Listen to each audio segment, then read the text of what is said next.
The courtroom fell silent the moment the stalker's attorney whispered something that made him smile. And that was when Rebecca Dawson knew she'd lost before the trial even began. 3 months of documentation. Hundreds of photos he'd taken through her windows. Police reports that went nowhere. Restraining orders that might as well have been written on tissue paper. Marcus Henley sat across the aisle with his expensive suit and his expensive lawyers, looking at her like she was already his. Like it was only a matter of time before the law gave up and left her to whatever fate he'd decided she deserved. The judge dismissed half her evidence on technicalities she didn't understand. Marcus walked out of that courthouse a free man, and Rebecca walked out knowing she had maybe days before he escalated from watching to something worse. The look he'd given her on the courthouse steps told her everything. He wasn't afraid anymore. He'd won. She couldn't go home. Home was where he knew every window, every lock, every routine. She couldn't go to her parents in Nebraska because he knew about them too. The police had made it abundantly clear they couldn't help her until he actually committed a crime that left marks. And by then it would be too late. Her friends had stopped answering after the 5th time she'd asked to crash on their couches, afraid of bringing her danger into their lives. Rebecca sat in her car outside the courthouse for 2 hours, searching her phone desperately for anything, any option she hadn't considered. Women's shelters were full or too close to the city. Moving out of state required money she didn't have. Private security was a fantasy when she could barely afford rent. That was when she found the forum. It was buried deep in a Reddit thread about unusual solutions to dangerous problems, mentioned almost as a joke by someone whose username was already deleted. If you're really desperate and really brave, there are older powers in this city that still honor ancient laws of sanctuary. The Court of Endless Night has never turned away someone seeking protection. But be careful what you offer in return. Below it was an address in the old district, the part of the city where cobblestone streets still wound between buildings that predated electricity. Rebecca had driven past that neighborhood before, and always felt like she was crossing into somewhere the modern world had forgotten to fully claim. She had nothing left to lose. The address led her to what looked like an antique shop, though nothing in its dark windows had a price tag. She pushed open the door and a bell chimed with a sound too deep and resonant to come from brass. The air inside tasted old like stone and wine and something metallic she couldn't name. An elderly woman sat behind a counter that might have been carved from a single piece of black wood. Her eyes were colorless in the dim light. "You're looking for sanctuary." It wasn't a question. Rebecca's hands trembled. "I need help. There's a man who won't stop and no one else will. I know what you need." The woman's voice was soft but absolute. "And I know where you'll find it. But once you step through that door, you enter a world with different rules. Old rules. Do you understand?" "I understand that I'll be dead or worse within a week if I don't do something." The woman studied her for a long moment, then nodded. She pulled out a key that looked like it had been forged before the Industrial Revolution. "Through the back, down the stairs, all the way down. When you reach the bottom, use this key. Speak clearly and honestly. The Vampire King values both." "And Miss Dawson?" Rebecca froze. She'd never given her name. "Don't lie to him, not even to save yourself embarrassment. He'll know, and he finds dishonesty far more offensive than fear." The stairs descended much farther than should have been possible given the building's foundation. Rebecca counted 147 steps before she reached a door of black iron, banded with silver, that seemed to pulse with its own cold light. The key turned smoothly despite the lock's obvious age. Beyond was a world she'd never imagined existed beneath the city's streets. The chamber opened into a vast hall carved from living rock that had been polished until it gleamed like obsidian. Columns soared toward a ceiling lost in shadow, each one carved with faces that seemed to watch her pass. Torches burned with flames that gave off no heat, only a pale blue light that made everything look like it existed underwater. The air was cool and absolutely still, carrying the faint scent of ancient stone and something else. Something that made her hindbrain scream that she was in the presence of predators. At the far end of the hall, on a throne that looked like it had been carved from a single massive bone, sat the most beautiful and terrifying man Rebecca had ever seen. He was tall even while seated, his frame draped in black silk and velvet that seemed to absorb light rather than reflect it. His skin was pale as marble, luminous in the torchlight, perfect as a statue carved by a master who understood beauty on a level mortal artists could only dream of. Hair white as snow fell past his shoulders, framing a face that belonged in paintings of fallen angels. High cheekbones, a jaw that could have been cut from stone, lips that promised both cruelty and pleasure in equal measure. But it was his eyes that froze her in place. They were red as fresh blood, red as rubies held to candlelight, ancient and predatory and impossibly aware. When they fixed on her, Rebecca felt like every secret she'd ever kept was laid bare, every fear and desperate hope exposed. "You seek sanctuary." His voice rolled through the chamber like distant thunder, cultured and old beyond measure. Not a question, a statement of fact. Rebecca's mouth was dry. She forced herself to walk forward, to not run screaming back up those stairs. She'd come too far to let fear stop her now. "I was told the Court of Endless Night offers protection to those who ask. The court offers many things. Protection is but one of them." He leaned forward slightly, studying her with an intensity that made her feel like an insect under glass. "Tell me your name." "Rebecca Dawson." "Tell me your fear, Rebecca Dawson." The words tumbled out of her then, everything she'd been holding back for months. Marcus Henley and his obsession. The photos, the phone calls, the gifts left on her doorstep that started romantic and became progressively more disturbing. How he'd been a client at the marketing firm where she worked. How one successful campaign had somehow convinced him they were meant to be together. How he'd started appearing everywhere she went. How the police said they couldn't help until he actually hurt her. How the restraining order had only made him bolder. How the judge today had dismissed her evidence and let him walk free. And how she knew with absolute certainty that she was running out of time. "He's going to kill me," she finished, her voice breaking. "Or worse. And no one in my world can or will stop him. So I came here to a world I didn't even know existed until today. Because I'd rather take my chances with vampires than wait for him to decide when and how I die." The silence that followed was absolute. The Vampire King hadn't moved, hadn't blinked, but something in his expression had shifted. His eyes were colder now, harder, like ice over bottomless depths. "Your stalker is mortal?" "Yes, and he has evaded mortal justice through wealth and legal maneuvering?" "Yes, how?" "Predictable."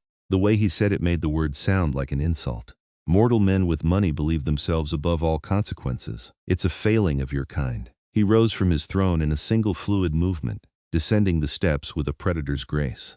"I am Bartholomew Mortensen, King of the Court of Endless Night, Lord of the Crimson Throne and First of the Blood Covenant. You have entered my domain seeking protection. I grant it." Relief flooded through Rebecca so powerfully her knees nearly buckled. "Thank you. Thank you so much. I don't know how to—" "I'm not finished." His voice cut through her gratitude like a blade. He was closer now, close enough that she could see the inhuman stillness with which he stood, the way he didn't breathe, didn't blink unless he chose to.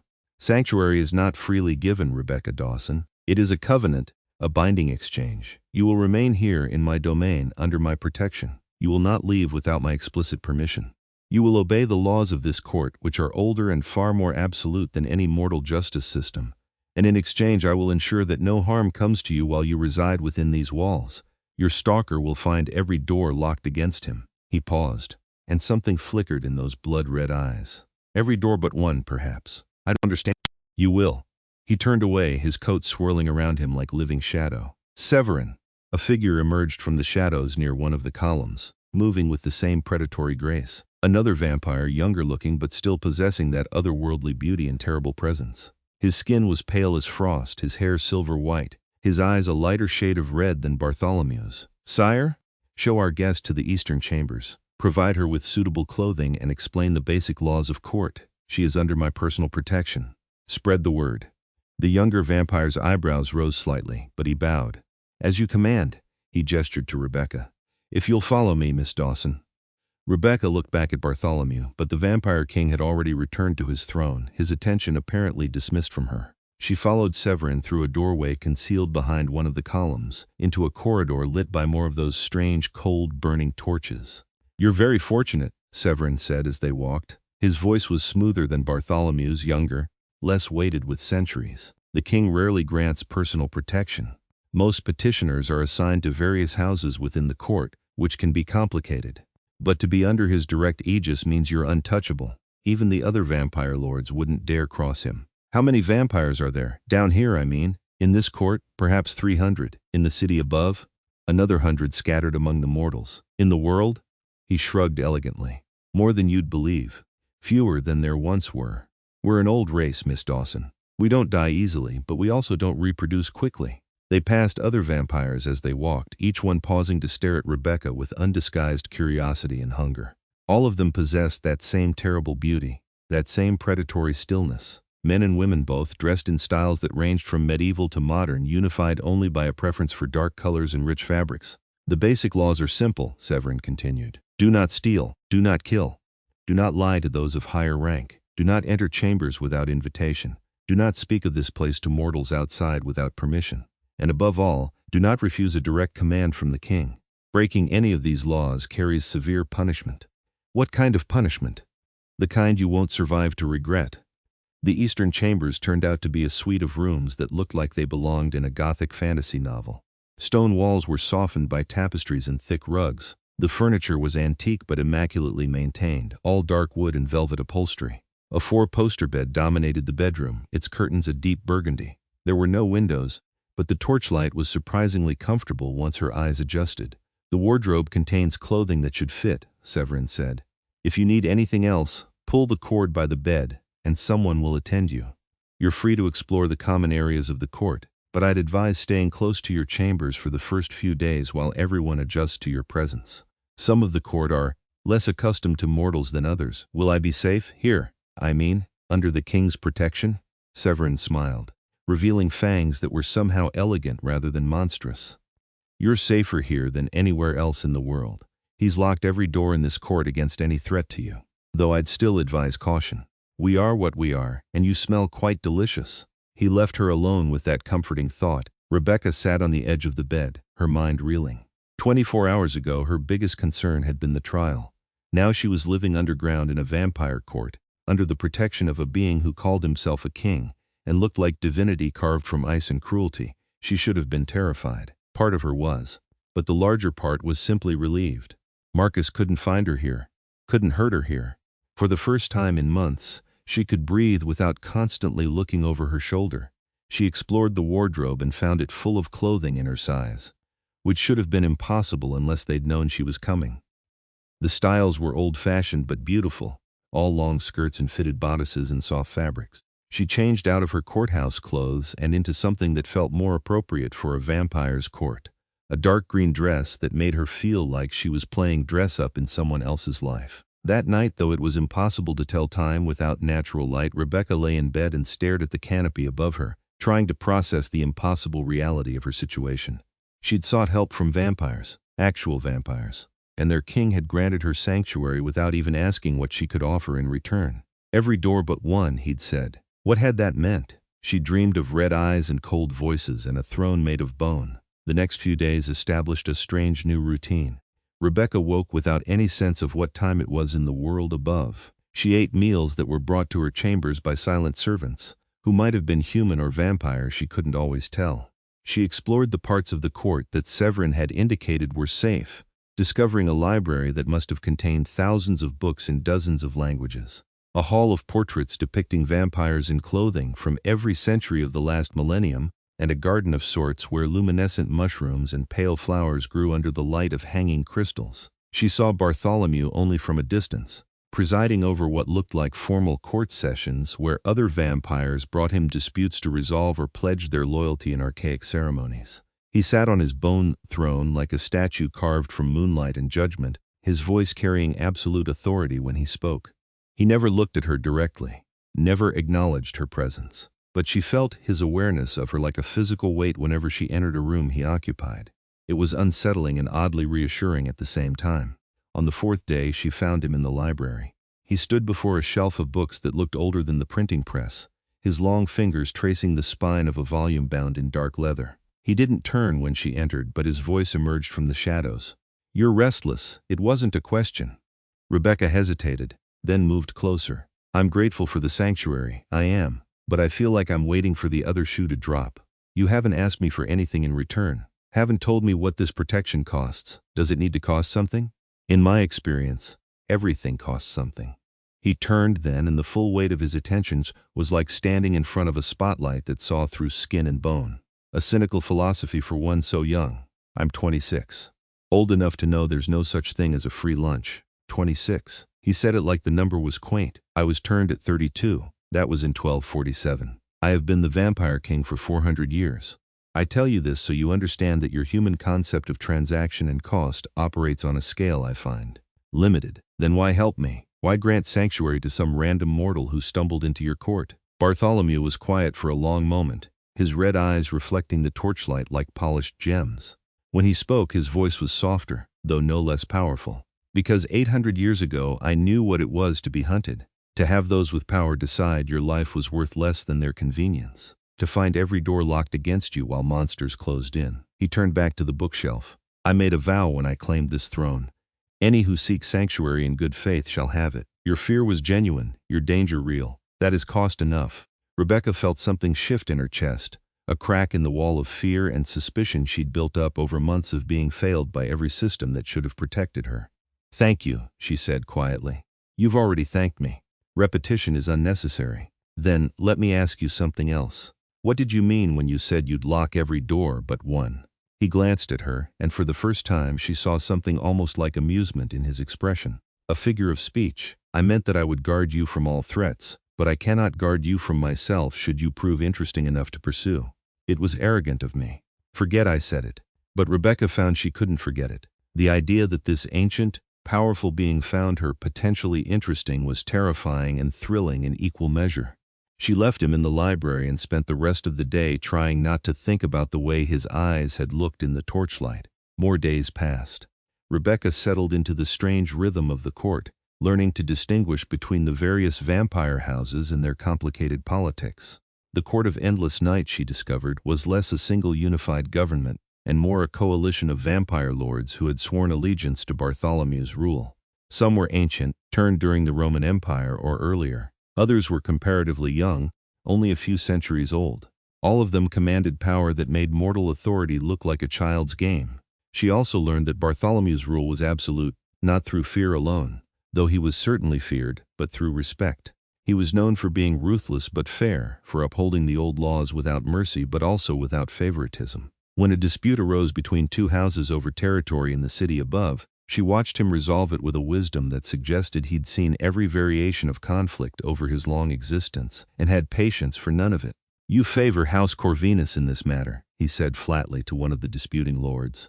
But they are in the wrong. The Treaty of 1823 clearly delineates territorial boundaries, and you have violated them. Withdraw your people or I will withdraw your house's protection. The vampire lord, who looked like he could have torn a mortal apart with his bare hands, bowed his head in submission. As you command, my king. Rebecca found herself watching Bartholomew more and more, trying to reconcile the terrible predator on the throne with the being who had granted her sanctuary for no reason beyond an 800-year-old vow. He was a contradiction, cruel and kind, ancient and somehow ageless, distant and yet occasionally, when their eyes met across the throne room, achingly present. She told herself it was gratitude she felt, respect for someone who had saved her life, nothing more. She was lying to herself and getting worse at it every day. It was Severin who finally called her on it. He found her in the garden of luminescent plants, sketching in a notebook one of the servants had brought her. She'd been trying to capture the way the crystal light played across the pale flowers, but her drawing kept turning into angular features and blood-red eyes. You're falling for him, Severin said without preamble. Sitting on the stone bench beside her, Rebecca's pencil slipped, scoring a dark line across her paper. I don't know what you're talking about. You're a terrible liar. Has anyone ever told you that? He plucked the notebook from her hands and studied her sketch with an appraising eye. You've captured his likeness well. The arrogance in the jaw, the weight in the eyes. Though you've made him look more human than he is. Give that back, in a moment. Severin handed her the notebook but fixed her with a serious look. I'm not judging you. It's not uncommon for mortals to become infatuated with us. We're designed to attract, to lure. It's part of what makes us effective predators. But Bartholomew is different. He doesn't form attachments easily. In 400 years of ruling, I've never seen him show interest in a mortal beyond basic courtesy or feeding. I'm not infatuated, I'm grateful, if you say so. But his tone suggested he didn't believe her for a moment. Just be careful. He's a good king and a better man than most vampires I've known, but he's still a vampire. We're not human, Rebecca. We can't be, no matter how much we might sometimes wish otherwise. After he left, Rebecca stared at her drawing for a long time. Then she tore the page out, crumpled it up and threw it into one of the eternally burning torches. She was lying in bed that night, or what passed for night, in the timeless court when she heard the commotion. Raised voices, the sound of something crashing, then silence that felt more ominous than the noise. She pulled on a robe and opened her door carefully. The corridor outside was empty, but she could hear voices coming from the direction of the throne room. Against her better judgment, she followed them. The throne room was filled with vampires. all of them focused on the center of the space where Bartholomew stood over a kneeling figure. Even from the doorway, Rebecca could feel the rage radiating from the Vampire King like heat from a furnace. His eyes were blazing, his voice sharp enough to cut stone. "You dared bring a mortal hunter into my domain? You dared endanger everyone in this court for your petty vendetta?" The kneeling vampire was trembling, his silver-white hair falling forward to hide his face. "My king, I only meant to. I don't care what you meant, I care what you did." Bartholomew's hand shot out and gripped the vampire's throat, lifting him off the ground with casual strength. "You violated every law we hold sacred. You brought danger to those under my protection. Give me one reason I shouldn't end you where you stand. Mercy, sire, please. I've served House Mortensen for 2 centuries, which makes your betrayal worse, not better." Bartholomew's voice dropped to something cold and final. "You are banished from this court. You have until dawn to leave the city. If I see you again, I will not be so lenient." He dropped the vampire, who collapsed to the stone floor gasping. 2 guards appeared and dragged him away. The other vampires dispersed quickly, none of them willing to linger in their king's presence when his anger was still palpable. Rebecca should have left too, should have retreated to her chambers and pretended she'd seen nothing, but she stood frozen in the doorway until Bartholomew's eyes fixed on her, and then it was too late to run. "You should not be here." His voice was still edged with fury, though she could see him visibly controlling it. "I heard the noise, I was worried.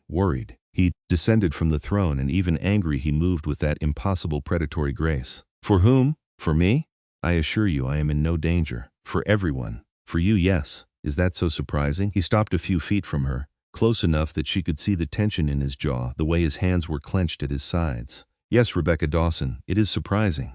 Mortals typically fear me, or desire me, or both. They do not worry for my well-being. Maybe they should.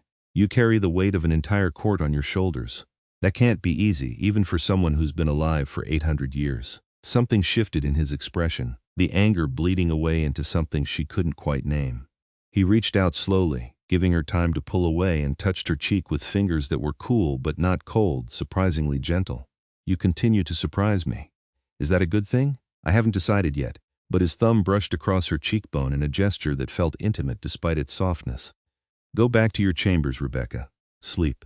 I will ensure the court remains secure." She should have listened, should have turned and walked away. Instead, she heard herself say, "What would it take for you to decide?" "Decide what?" "If I'm the kind of interesting worth pursuing." The silence that fell was absolute. Bartholomew's hand was still on her cheek, his red eyes searching hers with an intensity that made her breath catch. When he spoke, his voice was barely above a whisper, rough with something that might have been desire or warning or both. "Do not offer what you cannot take back. I am not human, Rebecca. If I pursued you, if I claimed you as mine, it would be absolute, possessive. I do not do anything halfway, least of all this." Her heart was pounding so hard she was sure he could hear it. "You think I don't know what I'm offering? I think you've been through trauma and you're confusing gratitude with attraction. Don't tell me what I'm feeling." She met his eyes steadily, refusing to look away even though every instinct screamed at her that she was staring down an apex predator. "I know the difference between gratitude and attraction. I've felt gratitude for Severin for being kind to me. What I feel when I look at you is not the same thing." Bartholomew's other hand came up to cup her face, holding her like she was something precious and breakable. "If I kiss you now, there will be no going back. Do you understand that? I will not be able to see you as simply a mortal under my protection. You will be mine, and I will defend that claim against anyone or anything that threatens it." "Isn't that what you've been doing anyway?" A sound escaped him that might have been a laugh or a groan. "You're going to be the death of me, Rebecca Dawson. After 800 years, killed by a mortal woman with more courage than sense." Then he kissed her, and the world fell away. His lips were cool but not cold, surprisingly soft, demanding but not forceful. He kissed like he did everything else, with absolute confidence and complete control, like he knew exactly what she needed before she knew it herself. Rebecca's hands came up to grip his coat, steadying herself as her knees went weak. She'd been kissed before, but never like this. Never by someone who felt like concentrated power barely leashed. When he pulled back, his eyes were blazing, his voice rough. "Go to your chambers now, before I forget every reason this is a terrible idea, and take you right here in the throne room." Rebecca went, her lips still tingling, her heart racing. She made it back to her chambers and closed the door behind her, leaning against it as she tried to catch her breath. She'd just kissed the Vampire King. She'd just offered herself to him, and he'd accepted. She should have been terrified. Instead, she felt alive for the first time in months. The next morning, or what passed for morning in the court, Rebecca woke to find a black rose on her pillow. It was perfect and impossible, its petals the color of midnight, its stem thornless. A note was attached in elegant handwriting that looked like it belonged in a museum. I do not give my heart easily, but it seems you found the one door I left unlocked. She held the rose and smiled until her face hurt. The court noticed the change immediately. When Rebecca walked through the halls now, vampires bowed to her. Not deeply, not like they bowed to Bartholomew, but with a respect that acknowledged she was no longer just a mortal under protection. She was the Vampire King's chosen, and that made her untouchable in ways that went beyond mere sanctuary. Severin caught up with her in the library that afternoon, his expression caught between amusement and concern. The whole court is talking about the Black Rose. Is that a problem? That depends. Bartholomew hasn't given a token of affection to anyone in, well, ever as far as I know. You've accomplished the impossible, Rebecca Dawson. The question is whether you're ready for what comes next. What does come next? That's between you and him. But be aware that vampire courtship is not like mortal dating. We're possessive by nature, territorial, absolute. If you're his, completely. And he won't tolerate any threat to you, perceived or real. Rebecca thought about Marcus, still out there in the world above, still convinced she belonged to him. Good. Maybe it's time someone was possessive of me for the right reasons. She found Bartholomew in his private chambers that evening. He'd sent a servant to invite her, and she'd accepted without hesitation. His rooms were vast and opulent, all dark stone and rich fabrics, dominated by a fireplace that burned with the same cold blue flames as the torches. He stood by the fire, his white hair catching the light, his profile sharp enough to cut glass.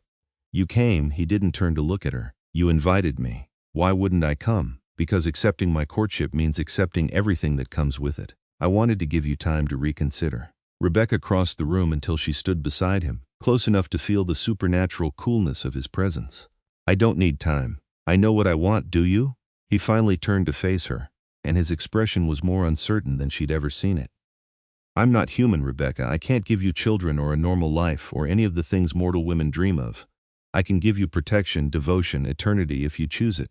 But there will be prices. There always are with my kind. I don't want normal. Normal is what let Marcus stalk me for months. Normal is what failed me at every turn. You didn't fail me. You didn't even hesitate to help me. That's worth more than normal ever could be. He reached out and pulled her close, one hand sliding into her hair while the other settled on her waist. I want to court you properly, by the old traditions. Show you that we're more than monsters, that we can love even if we love possessively. But you need to understand what you're agreeing to. If you become mine, truly mine, I will never let you go. Not to distance, not to time, not even to death if I can prevent it. Promise? The word seemed to break something in him. He kissed her again, deeper this time, his control fraying at the edges. Rebecca melted into him, her hands sliding up to his shoulders, holding on as he demonstrated exactly how possessive a vampire king could be. When he finally pulled back, his fangs were visible, his eyes bright with hunger that was only partly about blood. I should send you away before I lose what remains of my restraint. What if I don't want you to have restraint?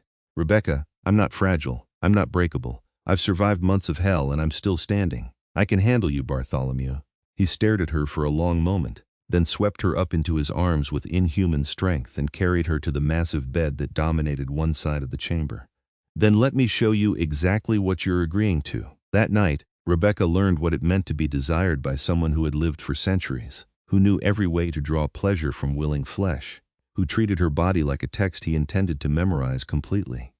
Bartholomew was demanding but attentive, possessive but generous, taking her apart and putting her back together with a skill that left her breathless and boneless in his arms. Later, as she lay against his chest listening to the silence where a heartbeat should have been, he spoke quietly into the darkness. Your stalker made a mistake. Rebecca stiffened. She'd almost forgotten about Marcus in the surreal beauty of the last few hours. What do you mean? He tried to find you. Hired a private investigator who specialized in finding missing sins. The investigator got close enough to this court to trigger our wards. Bartholomew's arm tightened around her. I've been monitoring the situation. He's becoming desperate, dangerous. He will eventually become enough of a threat that I'll need to deal with him permanently. What are you saying? I'm saying that I could end this for you. One word from me and he would simply disappear. No trial, no possibility of him escaping justice again. Just gone. Rebecca was quiet, processing the offer. A week ago she might have jumped at it. But something had changed in her since coming to the court, since accepting Bartholomew's protection and affection. I don't want you to kill him. No, I want him to face justice. Real justice, not whatever his lawyers can buy him out of. Can you do that? Bartholomew was silent for a moment. Then she felt him smile against her hair. You continue to surprise me. Yes, Rebecca, I can arrange for real justice. I have resources in the mortal world, connections in law enforcement and the courts that owe me favors accumulated over decades.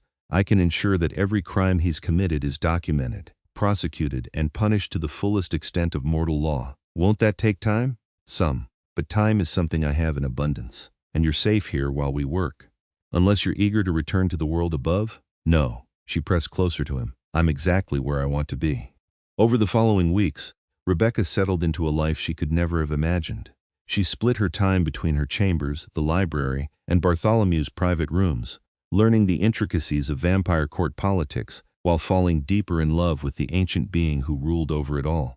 Bartholomew courted her with an old-world formality that was both charming and intense. He brought her gifts from his centuries of collecting rare books, pieces of jewelry that had belonged to queens, a painting by an artist who'd died 300 years ago. He taught her chess and languages she'd never heard spoken above ground. He introduced her to the other vampire lords as his chosen consort, and they bowed to her with genuine respect. And every night, he demonstrated in increasingly creative ways exactly how much he desired her. But he never fed from her. She noticed his restraint, the way he always pulled back when his fangs were visible, the way he left his chambers on certain nights and returned hours later with the satisfied stillness of a vampire who had fed well. Finally, she asked him about it. They were in his private library, her head resting on his lap, while he read aloud from a book of medieval poetry in a language she didn't know but loved the sound of. She looked up at him. Why don't you drink from me? His hand, which had been stroking her hair, stilled. Because feeding is intimate. More intimate even than what we've shared. It's a connection that goes beyond the physical.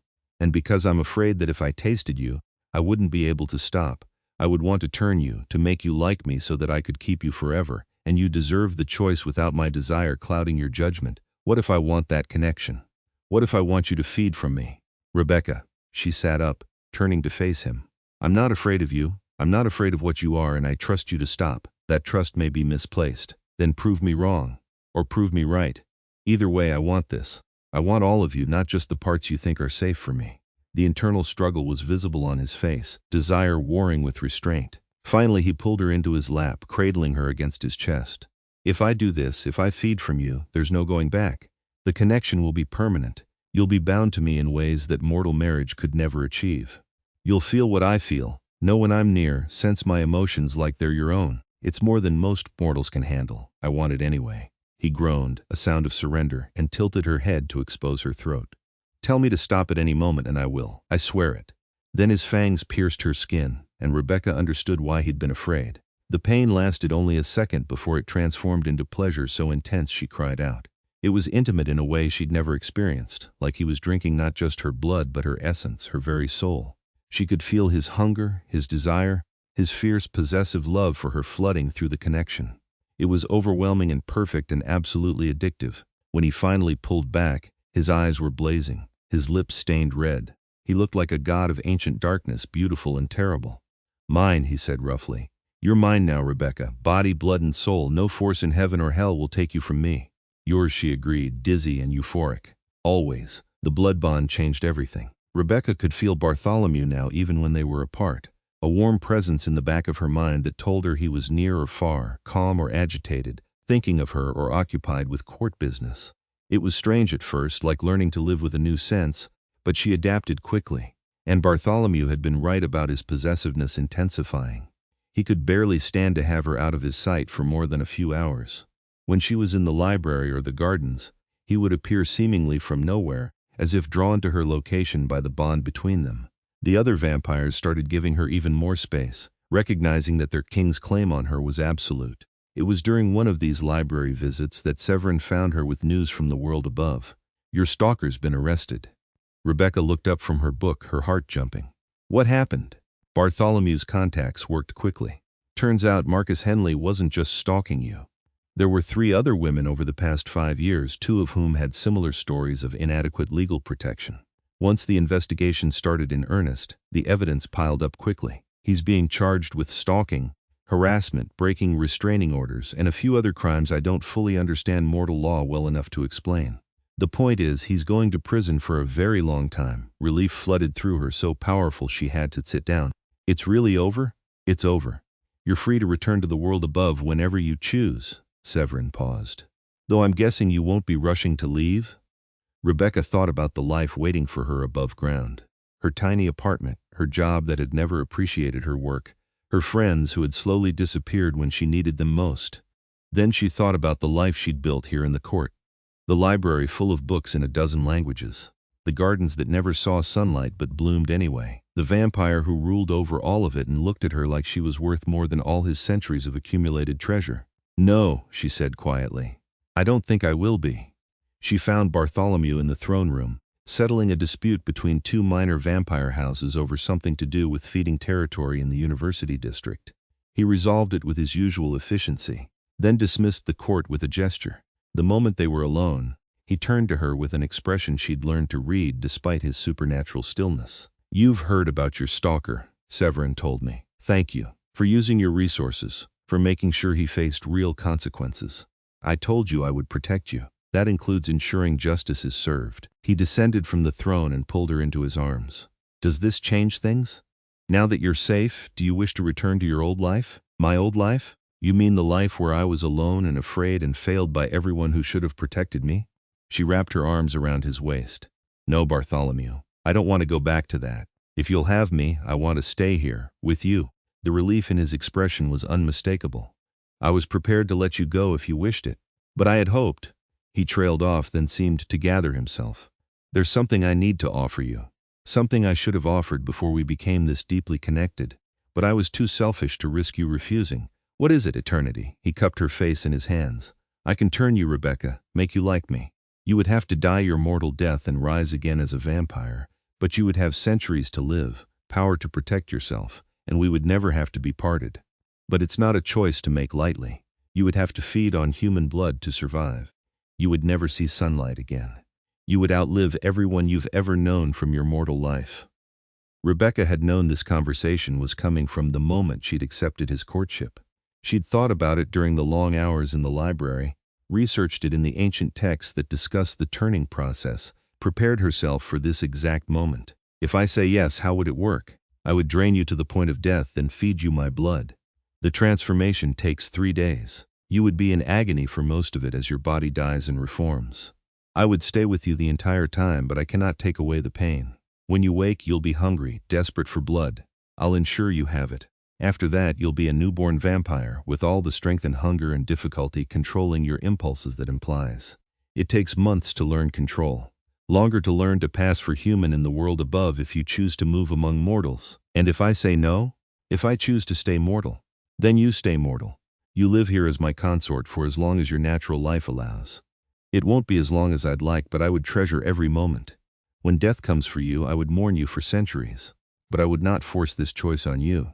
It has to be yours. Rebecca was quiet for a long moment, weighing the choice before her. Mortality versus eternity. Humanity versus becoming something other. The life she'd known versus a future she could barely imagine, but really, there was only one answer. She'd already chosen when she'd walked down those 147 steps, when she'd begged a vampire king for sanctuary, when she'd fallen in love with an ancient being who looked at her like she was the most precious thing in his long existence. I want eternity with you. Turn me. The joy that blazed in his eyes was worth whatever pain the transformation might bring. He kissed her deeply, then pulled back. Are you certain? Absolutely certain? Once I begin, there's no going back. I'm certain. I choose this. I choose you. I choose us. Then we'll do it properly, by the old traditions. He took her hand and led her deeper into the court, to a chamber she'd never seen before. It was circular, carved from black stone, with a pool in the center that reflected the torchlight like dark water. Runes she couldn't read covered the walls. This is the turning chamber. Every vampire in this court who chose to be turned underwent the transformation here. It's sacred ground, protected by the oldest magic our kind possesses. He led her to the edge of the pool. When you wake, you'll be reborn as something new. I need you to understand that, Rebecca. You'll still be you, your memories, your personality, your choices, but you'll also be different. Stronger, faster, more aware of the predator within. Some mortals struggle with the change, with the hunger. Will you help me through it? Every step of the way. I swear it on my name and my throne. Then I'm ready." He kissed her one more time, soft and reverent, like he was saying goodbye to the mortal she'd been. Then his fangs extended and he bent to her throat. The feeding started gentle but quickly intensified as he drank deeper than he ever had before. Rebecca felt her heartbeat slowing, her vision dimming, her body growing cold. She wasn't afraid. Not with Bartholomew's arms around her, his presence in her mind reassuring even as her consciousness faded. Just as everything was about to go black, he bit his own wrist and pressed it to her lips. "Drink, my love. Drink and be reborn." The blood tasted like copper and power and darkness made liquid. Rebecca drank instinctively, feeling it burn through her even as her mortal life slipped away. The last thing she heard was Bartholomew's voice, fierce and tender. "Come back to me. I'll be waiting."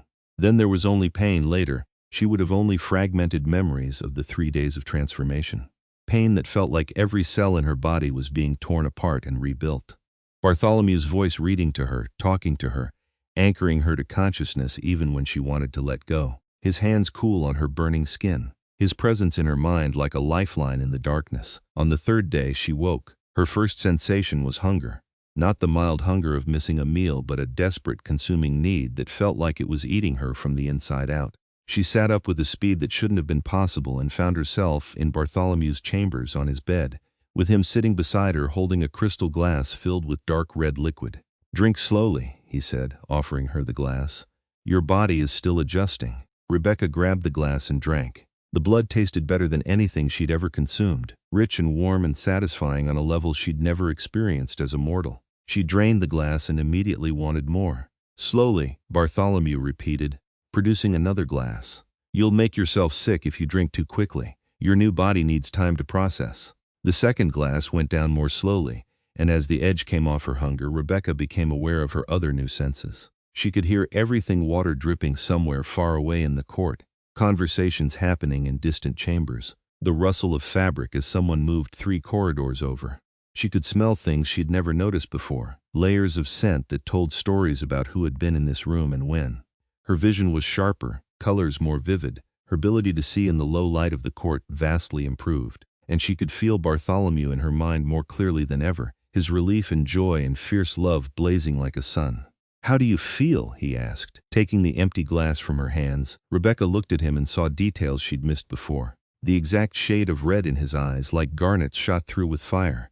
The way his skin was perfect not just in appearance but in texture, like marble carved by a master. The predatory stillness that she now recognized as her own body adopting the same supernatural immobility. "Hungry," she admitted, "and alive. More alive than I've ever felt. That's normal. The hunger will be intense for the first few weeks until you learn to control it. But I'll teach you." He pulled her into his arms, and she realized she could now feel the supernatural coolness of his skin without the temperature difference bothering her. "Welcome to eternity, Rebecca Mortensen." "Mortensen?" She pulled back to look at him. "You're my consort, my chosen. That makes you part of House Mortensen if you choose to accept the name." Rebecca tested the name in her mind. Rebecca Mortensen. It felt right, like she'd finally found where she belonged. "I accept." The joy in his expression was worth every moment of pain she'd endured during the transformation. He kissed her deeply, and Rebecca realized she could finally match his strength, his intensity, without fear of being overwhelmed. When he pulled back, his fangs were visible, his eyes blazing. "I need to teach you to feed, to hunt, to control your impulses before they control you. It won't be easy, nothing worth having ever is." He laughed, a sound she'd rarely heard from him, rich and genuine. "You're going to be magnificent. I can already see it."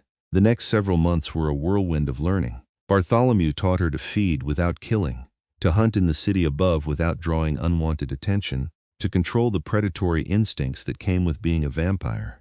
She learned to move with supernatural speed, to use her strength without destroying everything she touched, to pass for human when necessary despite the obvious changes to her appearance. Her skin had paled to match Bartholomew's, though hers had a faint hint of warmth that marked her as a young vampire rather than an ancient one. Her hair had darkened slightly, taking on tones that caught the torchlight like spilled ink. Her eyes were red now, the color brighter when she was hungry, dimmer when she was fed and satisfied. She also learned vampire politics, not just as an observer but as a participant. As Bartholomew's consort and a member of House Mortensen, she had status in the court.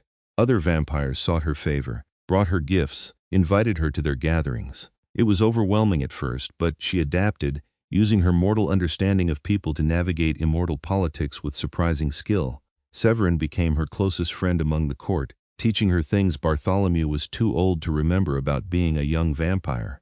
"You're adapting faster than most," he told her one evening as they sat in the library.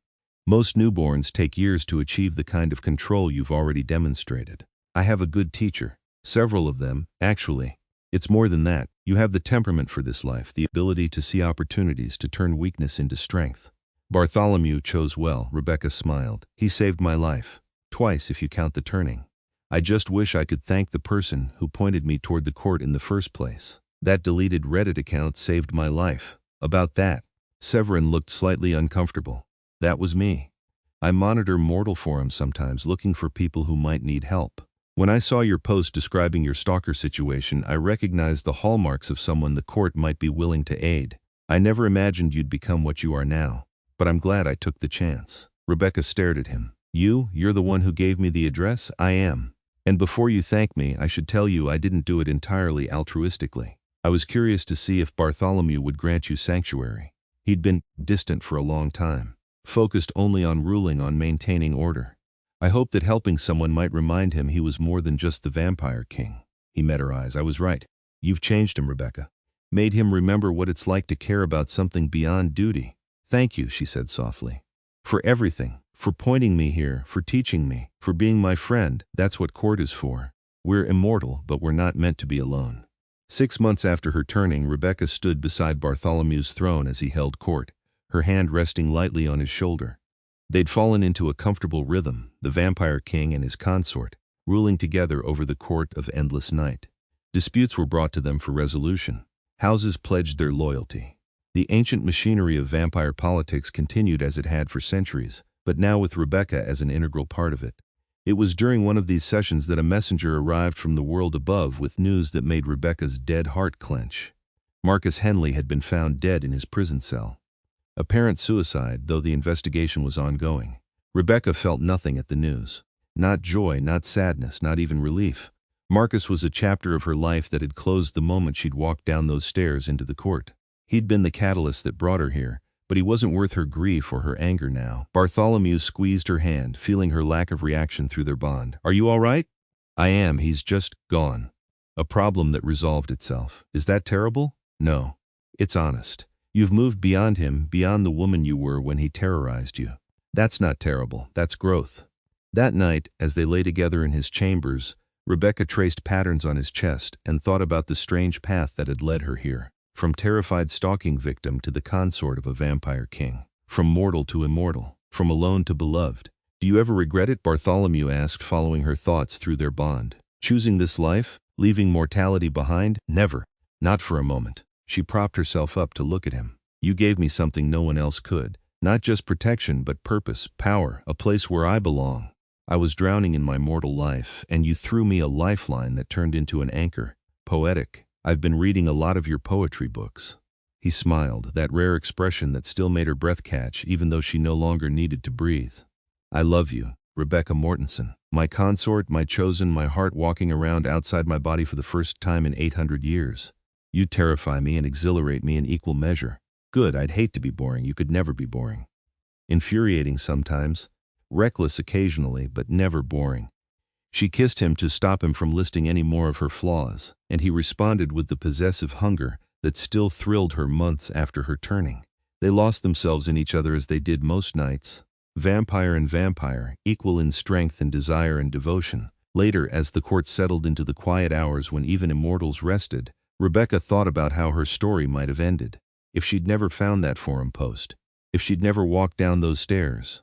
If she'd never met the vampire king who'd been willing to lock every door against her enemies but left his own heart vulnerable, she would have died, probably. Marcus would have escalated, and one of his late-night visits would have turned violent. The police would have investigated, her parents would have mourned, and she would have become another statistic in a system that failed to protect women from obsessed men. Instead, she was here. Immortal.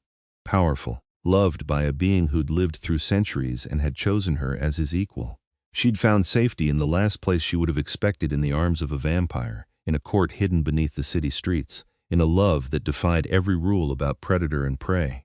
Months became years, and Rebecca settled fully into her role as consort to the Vampire King. She helped Bartholomew rule, offering perspectives he'd never considered because she remembered mortality in ways he'd long forgotten. She mediated disputes, negotiated with other vampire courts, and earned a reputation as both fair and formidable. She also maintained some connections to the mortal world, carefully managed and supervised. She'd reconciled with her parents, though they believed she'd moved overseas for work, and the time difference made video calls impractical. She kept a small apartment in the city above for the nights when she needed to feed or conduct court business among mortals. She even occasionally visited the marketing firm where she used to work, though as a consultant rather than an employee. But her real life was in the court, with Bartholomew. They'd been together for 5 years the night he brought her back to the turning chamber. Rebecca looked at the pool of dark water and felt a surge of memory, the pain, the fear, the absolute trust she'd placed in him when she'd chosen to be transformed. "Why are we here?" she asked. "Because I want to ask you something, and this place felt appropriate." He took both her hands in his. 5 years ago I granted you sanctuary. Then I offered you courtship. Then I turned you into a vampire so we could have eternity together. But there's one thing I've never formally offered." Rebecca's dead heart would have been racing if it could. "What's that?" "Marriage. By vampire law, we're already bound through blood and choice. But by mortal law, by human tradition, we're not officially wed. I know you left your mortal life behind, but I thought perhaps you'd want this one piece of it." He produced a ring from his pocket, a band of dark metal set with a ruby that glowed like captured fire. "Rebecca Mortensen, will you marry me? Will you be not just my consort but my wife, bound by mortal law as well as vampire tradition?" Rebecca felt tears she could no longer cry prickling behind her eyes. "Yes. 1,000 times yes." He slipped the ring onto her finger and pulled her into a kiss that was sweet and fierce and full of promises of forever. When they finally broke apart, he rested his forehead against hers. "I need you to know something. When you first came to me, desperate and afraid, I granted you sanctuary because of an old vow, because I remembered what it was to be hunted. But I kept you, courted you, turned you, because you became essential to my existence. You brought light into a life that had become nothing but duty and darkness. You made me remember what it was to feel, to desire something beyond power and order. You saved me as much as I saved you. Then we saved each other, perhaps we did." The wedding was held in the court, attended by every vampire in their domain, and several visiting lords from other territories. Rebecca wore a dress of deep burgundy silk that looked black in some lights and red in others, her white hair falling loose down her back, the ruby ring glinting on her finger. Bartholomew wore formal attire from several centuries past, all black velvet and silver buttons, looking like a Gothic prince from a fairy tale. They exchanged vows in the throne room before the assembled court, promising loyalty and devotion, protection and passion, using words that were both ancient and modern. When Bartholomew kissed her to seal their marriage, the court erupted in applause, and ceremonial shouts in languages Rebecca was still learning. The celebration lasted 3 days, vampire style, full of blood wine and dancing and demonstrations of supernatural abilities. Rebecca found herself welcomed completely into the court's complicated social structure, no longer just the king's consort, but now his wife, his equal, his partner in ruling. On the 4th day, when the court had finally settled back into routine, Rebecca and Bartholomew retreated to their chambers. They lay together in comfortable silence, her head on his chest, his fingers tracing patterns on her back. "What are you thinking about?" he asked. "About how much has changed. 5 years ago, I was a terrified mortal begging you for help. Now I'm your wife, a vampire, a member of the court. It's surreal sometimes. Do you miss your mortal life? Even a little?" Rebecca considered the question honestly. "I miss sunlight sometimes, the feeling of warmth on my skin. But I don't miss being afraid. I don't miss being vulnerable, and I definitely don't miss being alone." She tilted her head to look at him. "I have eternity with you. That's worth every sacrifice. I'll make sure you never regret choosing this life. Choosing me. I know you will. You've been making sure of that since the moment I walked into your throne room." He pulled her closer, and they stayed like that for hours. Two immortal beings who'd found in each other something neither had expected to find a home. Years continued to pass, as they do even for immortals. Rebecca grew in power and skill, becoming known among vampire courts as the Crimson Consort, the mortal-turned-vampire who ruled alongside the legendary Bartholomew Mortensen. She navigated vampire politics with the same skills she'd once used in marketing, understanding that at their core, vampires wanted the same things mortals did: respect, security, purpose. She and Bartholomew ruled together as true partners, his ancient wisdom balanced by her modern perspective, his ruthlessness tempered by her mercy, his detachment warmed by her passion. The court flourished under their joint leadership, becoming known as one of the most stable and prosperous vampire domains in the world. But more than that, they were happy.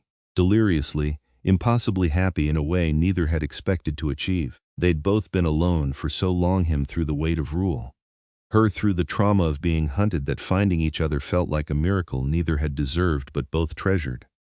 10 years after Rebecca's turning, she stood in the throne room watching Bartholomew settle a territorial dispute with his characteristic efficiency. She still marveled at him sometimes, at the being who'd saved her without hesitation, who'd opened his court and eventually his heart to a desperate mortal with nowhere else to turn. He'd locked every door against her enemies but his own heart, and in doing so, he'd given her not just safety but love, not just sanctuary but a home, not just protection but partnership. When the dispute was resolved and the court dismissed, Bartholomew held out his hand to her. She took it and allowed him to pull her into his arms, right there on the throne dais in front of anyone who cared to watch. "What are you thinking about?" he asked, echoing the question he'd asked countless times over the years. "About how I begged a vampire king to hide me from my stalker, and he gave me the world instead." He smiled, that rare expression that still made her feel like the most important being in existence. "You're the world, Rebecca. Everything else is just details." She kissed him. There in the throne room of the Court of Endless Night, the Vampire King and his Crimson Consort, two beings who'd found in each other the one thing neither had been looking for, but both desperately needed someone to share eternity with. Marcus Henley had been a monster in human skin, obsessed with possessing what wasn't his, willing to terrorize and hurt to satisfy his desires. But in trying to destroy Rebecca, he'd inadvertently driven her toward the best thing that would ever happen to her. She'd sought refuge from a monster and found love with a vampire. She'd begged for protection and been given a kingdom. She'd expected to hide from her stalker and instead found the courage to step into immortality. The Court of Endless Night continued around them, eternal and unchanging in the ways that mattered, evolving and adapting in the ways that ensured survival. Vampires went about their endless existence, bound by ancient laws and codes, hunting and loving and ruling over their small corners of the immortal world. And at the center of it all, Rebecca and Bartholomew remained proof that even monsters could love, that even the darkest places could harbor light, that even in a world of predators and prey, there was room for partnership and devotion, and happily ever after. Rebecca's story had begun with fear and desperation, with a stalker who wouldn't stop and a system that wouldn't help. But it ended with love and power, with a vampire king who'd become her husband and a throne she shared. She'd walked down 147 steps into darkness and found more light than she'd ever known in the world above. Years would become decades, decades would become centuries, and still they'd remain the vampire king and his Crimson Consort, rulers of the Court of Endless Night, partners in eternity, proof that the best love stories often begin in the darkest places, and with the most desperate choices. Rebecca Mortensen had begged the Vampire King to hide her from her stalker. Bartholomew Mortensen had locked every door but his own heart, and in that single unlocked door they'd both found everything they'd been missing: safety, purpose, passion, and a love that would last forever. The doors to the throne room closed behind the last departing vampire, leaving Rebecca and Bartholomew alone in the vast chamber. The torches burned with their eternal cold fire. The throne of bone gleamed in the shadows, and two immortal beings stood together, hands clasped, ready to face eternity side by side. It was everything Rebecca had never known she wanted, and more than she'd ever dreamed of finding. She'd been saved by a vampire king, transformed by his love, elevated to rule beside him, and she'd saved him in return, reminding him that even after 800 years, even for the most ancient and powerful of vampires, there was still room for something new. There was still room for love. And that was the greatest magic of all.